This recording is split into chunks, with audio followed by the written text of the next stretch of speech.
On September 18, 2015, Volkswagen stock fell 17% in a single day.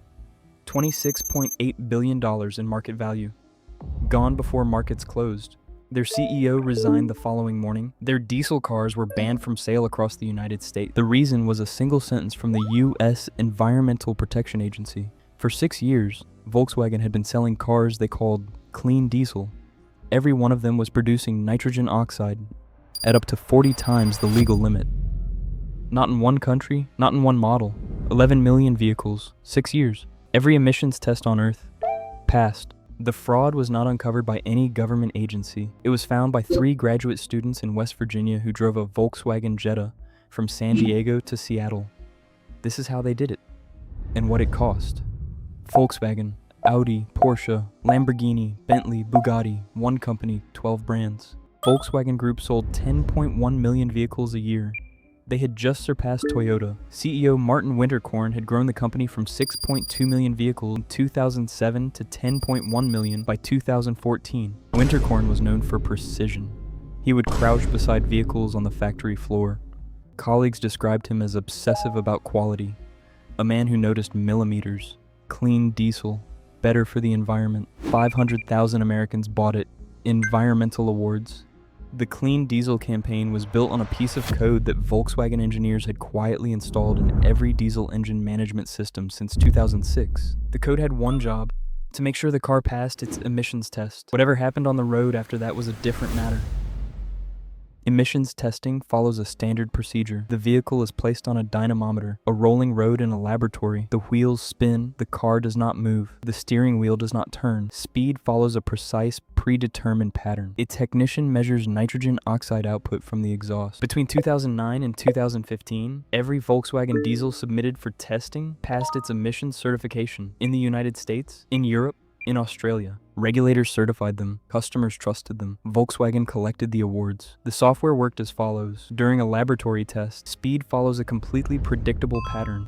The engine management system detected both conditions simultaneously. When it identified them as an emissions test, it activated full emissions controls. The moment those conditions changed, a moving steering wheel, unpredictable speed, real driving, the software switched the full controls off.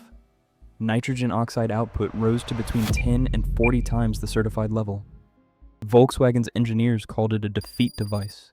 Internal documents from 2006 show the system was designed specifically to recognize and respond to emissions testing conditions. It was not a calibration error. It was not a design flaw. It was a feature. The Volkswagen Golf, the Jetta, the Passat, the Audi A3, the Porsche Cayenne, every one of them infected with the same defeat device. 11 million vehicles, 12 brands, 6 continents, 2009 through 2015. In 2013, 3 graduate students at West Virginia University set out to prove that European diesel met American standards. What they found instead would take 2 years to reach the public and cost Volkswagen $30 billion when it did.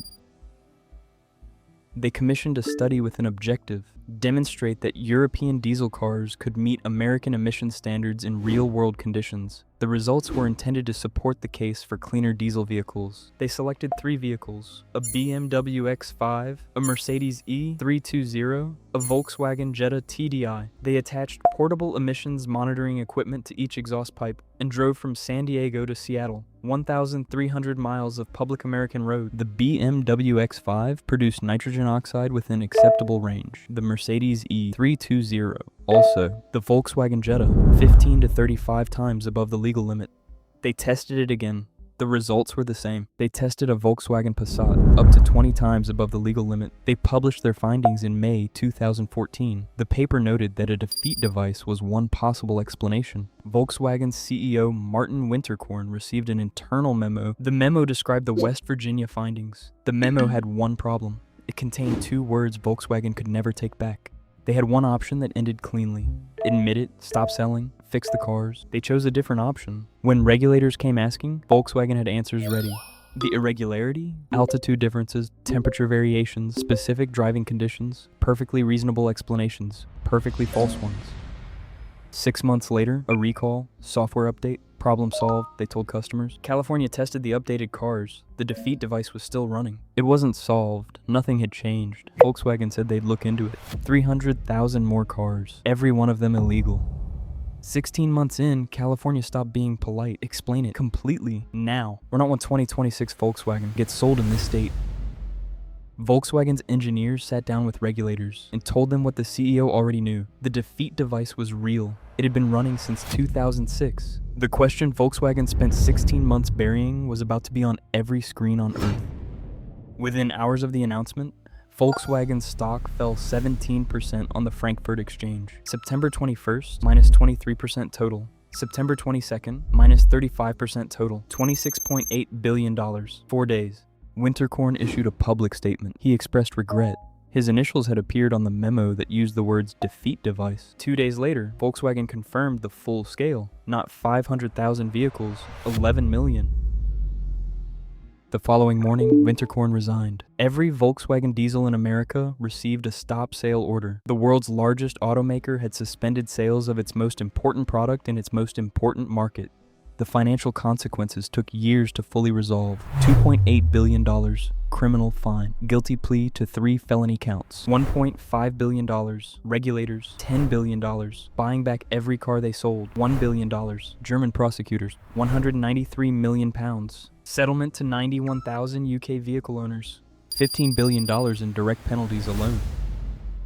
James Liang joined Volkswagen in 1983. By 2006, he was part of the team assigned to solve Volkswagen's emissions problem in the American market. Liang worked on the defeat device for 9 years. When FBI agents arrived at his door in October 2015, he cooperated with investigators. He was sentenced to 40 months in federal prison.